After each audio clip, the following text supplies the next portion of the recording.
Hello guys, welcome back to my channel. I hope you guys are doing fine.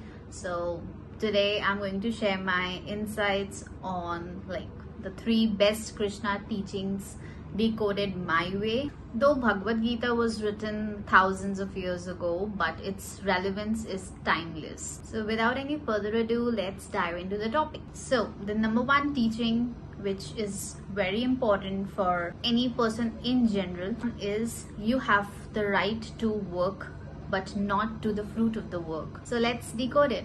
We mostly hear the words karma and dharma in our scriptures, but we are not able to connect with it because sometimes it's like too much of Hindi and it's like nobody is there to explain us how we can implement those teachings in our practical life. And it's very important that we can connect to our spiritual knowledge with our practical life.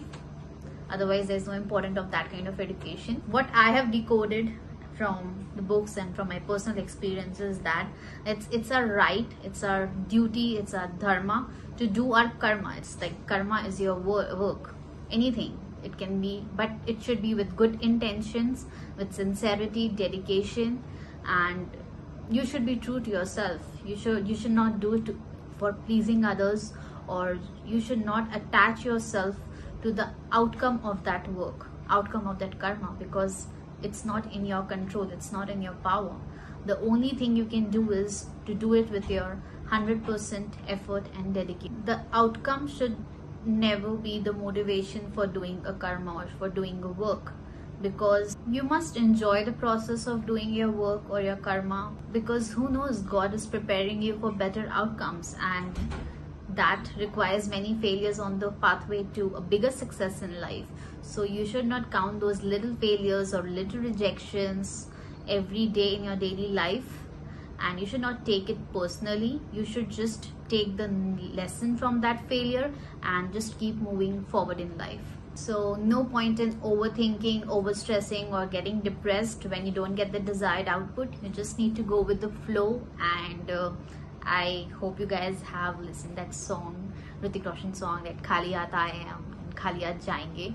So even if you don't get anything in return, no hard feelings. You can just keep on doing the things you love, and the work should never be result oriented. Obviously you should work with the intention of getting the best results. You should give your 100%, but that doesn't mean that you will attach yourself so much with the result that when you don't get that, you are not yourself anymore. The second teaching which I've decoded is time is the ultimate killer, because time kills everything.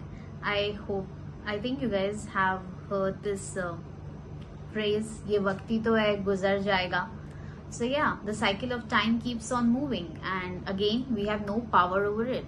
So there's going to be a good time, there's going to be a bad time, and we can neither control any of it. So when the good time, and like if you're in a happy state, if you're in a happy phase in your life, you can just be more grateful, be more kind, be more loving, and always strive for another ladder of success.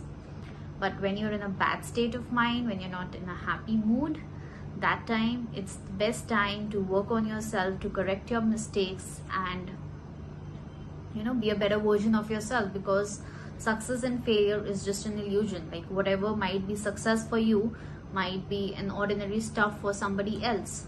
So you just cannot compare yourself or your lives with others and just be depressed about it. So when you're in a happy state, when you're successful, when your good time is going on, you'll be surrounded by people who are always saying nice things to you and are always heaping praises on you. So there's a lot of noise, there's a lot of chaos. So you're not more connected to yourself, rather you're more connected to the world and their opinions about you.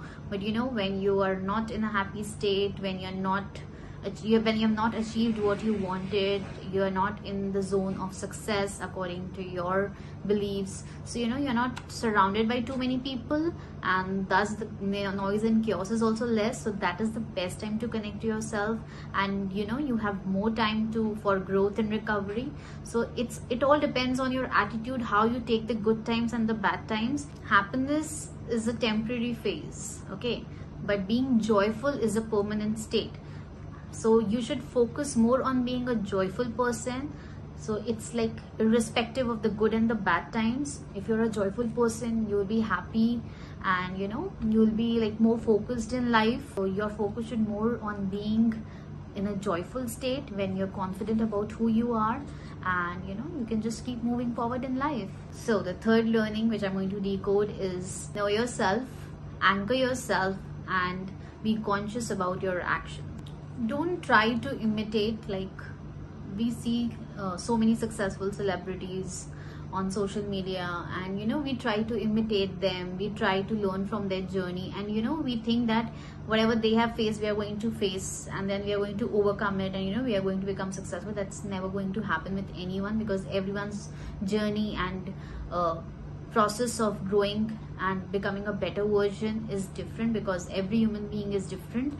So the real confidence develops when you're not copying others, but rather when you're true to yourself, when you can acknowledge your strengths and weaknesses, and then use your strengths and you can work your weaknesses. So that's how you have to deal with the whole scenario. Then only you can anchor your mind and actions towards a directed goal. It's very important to say the right things to your mind, like come out of your comfort zone, the risk is going to be worth it, and you have all the time in the world to chase your dreams.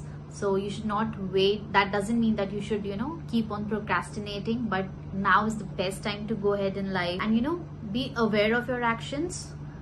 You cannot control the outcome of it, but you somehow know what can be the consequences of it. So your risk taking ability should be controlled, like you should measure the pros and cons and then execute your ideas, and with unshaken faith in the Almighty, you should just keep on doing whatever you love and whatever is necessary for a healthy and productive life. So that's all for today. I hope you guys liked today's video. If you just liked it, if you find it beneficial, you can just hit the like button, share it with your friends and family who need to go through this video, and subscribe that button, and the link to my previous videos are given in the description box, so you can go through them too.